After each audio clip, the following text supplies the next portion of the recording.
हुए media media बंदियों और हमारे बीच में आए हुए जितने भी गौ रक्षक और गौ भक्त हैं, हम सब ने एक इकट्ठे होकर गौ आंदोलन का जो बैनर बनाया, उसके तहत जो संगठन हमारे बीच में अर्जुन सिंह जी हैं, ये करनी सेना के हैं।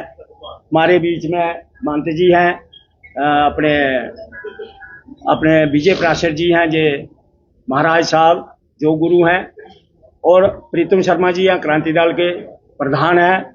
हमारे बीच अभी आए थे शिवसेना के सानी साहब, प्रदेश अध्यक्ष हैं, और बाकी संगठनों के गौ रक्षक हमारे बीच हैं सारे।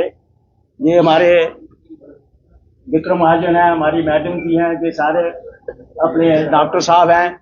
ये सारे जितने भी लोग हैं, इन्होंने मिलकर गौ आंदोलन का शुरुआत की है।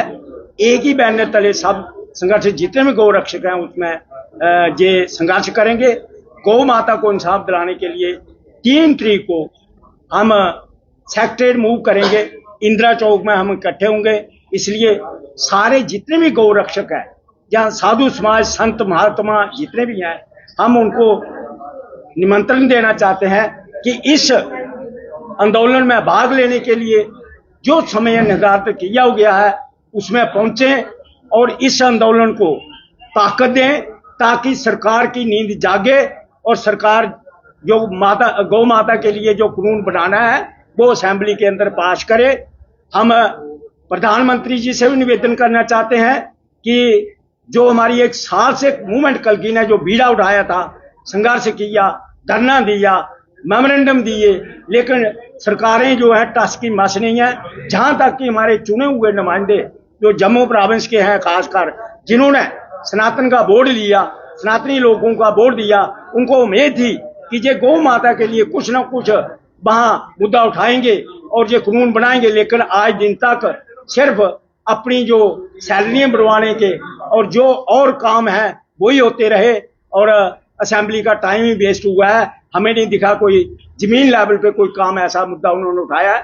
हम क्या चाहते हैं कि एक तो सनातन का बोर्ड बने और दूसरा गौ माता की रक्षा के लिए सख्त कानून बने, ताकि गौ का जो कत्ल हो रहा है, जहां शरेआम तस्करी होती है, हजारों ट्रक जहां से जाते हैं और हमारे जो गौ रक्षक हैं उनके ऊपर उल्टे केस बनाए जाते हैं, उनको दंडित किया जाता है, पुलिस वाले भी उनके ऊपर ही केस बनाते हैं। इसलिए हम चाहते हैं कि गौ माता के लिए जैसे महाराजा रणबीर सिंह ने कानून बनाया, धारा 370 के पहले वो कानून था, लेकिन धारा 370 जो निरस्त होने के बाद आज वो कानून नहीं है। इसलिए हम चाहते हैं वैसा ही कानून, सख्त कानून हो, ताकि जो गौ माता के ऊपर क्रूरता करते हैं उनको डर पैदा हो, ऐसी सजा का प्रावधान उसमें होना चाहिए।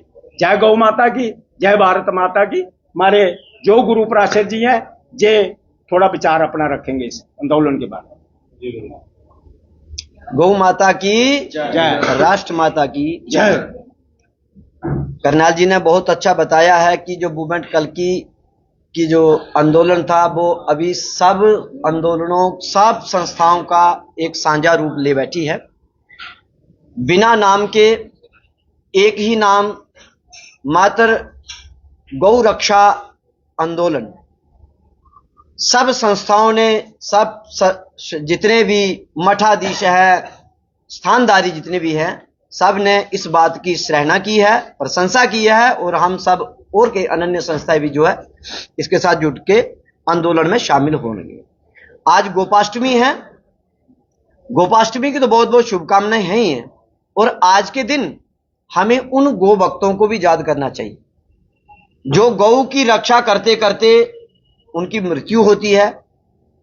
चाहे वो पुलिसकर्मी हैं, चाहे गौ भक्त हैं, जो कोई भी सनातनी है, जो भी इस भाव से जुड़ा है, आज तक हजारों लोग गौ रक्षा करते करते, गौइयों को बचाते बचाते, कईयों पर गाड़ियां चढ़ा दी जाती हैं, कईयों को क्या क्या प्रहार करके उनकी मृत्यु हो जाती है। हमें आज गोपाष्टमी के दिन उनका भी स्मरण करना चाहिए, हमें उनको भूलना नहीं चाहिए। ना भूले हैं ना भूलेंगे, इस भूमि के पूत महान हुए, गौरव मां का बढ़ाया उन्होंने, जो गौ माता के लिए कुर्बान हुए। उनको भी याद करना चाहिए और उनका जो मृत्यु हो गई उस रक्षा करने के लिए, हमें उनकी मृत्यु की कदर करते हुए इस आंदोलन को इतना भव्य रूप देना चाहिए ताकि जल्दी से जल्दी कानून बने और जो अन्यथा जीवन के जिनकी मृत्यु हो रही है पर वो इन सब पाप से मृत्यु से बचें, क्योंकि गौ रक्षा करना बहुत जरूरी है, कानून बनवाना बहुत जरूरी है, क्योंकि ये हर एक व्यक्ति के माथे पे जो कलंक है, हर एक व्यक्ति के माथे पर जो कलंक है, एक कलंक तब तक मिटने वाला नहीं है जब तक गौ माता को राष्ट्र माता का दर्जा नहीं मिलता। हर एक व्यक्ति के माथे पर जो कलंक है, इस कलंक को मिटाने के लिए हमें सबको एक तले के नीचे, एक झंडे के नीचे आकर इस आंदोलन का भव्यता को बढ़ाना चाहिए ताकि सोई हुई सरकार जल्दी जाग जाए। गौ माता की